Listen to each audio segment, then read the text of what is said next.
पुणे जिल्हा परिषदेतील अधिकाऱ्याचा जीव सध्या धोक्यात आलाय। लिफ्टचं बटन दाबताना बोटाचा थेट वायरला स्पर्श झाला। झेडपीच्या लिफ्टचं बटन तुटलेलं आहे आणि याकडे प्रशासनानं दुर्लक्ष केल्याचं पाहायला मिळतंय। लिफ्टचं बटन दाबताना विजेचा शॉक लागल्याची आता भीती व्यक्त केली जाते। बिल्डिंग बांधताना पालकमंत्री अजित पवार यांनी दर्जात्मक कामासाठी विशेष लक्ष खरं तर दिलेलं होतं।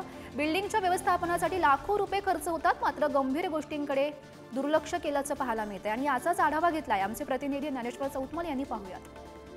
पुणे जिल्हा परिषदेच्या इमारतीमध्ये एक गंभीर प्रकार समोर येतोय। व्हीआयपी लिफ्ट आहे जी अधिकाऱ्यांसाठी वापरली जाते। या लिफ्टचं जे दार आहे तळमजल्यावरची ही दृश्य आहेत आणि याच दाराच्या शेजारी ही लिफ्ट उघडण्यासाठी जे बटन आहे ते किती गंभीर अवस्थेत आहे हे बघायला मिळतंय। जर कोणी एखादा व्यक्ती या ठिकाणी आला आणि त्याने हे बटन दाबण्याचा जर प्रयत्न केला तर थेट आतमध्ये बोट जाऊ शकतं आणि सगळ्यात गंभीर म्हणजे या सगळ्या प्रकारात विजेचा धक्का देखील बसू शकतो अशी भीती आहे।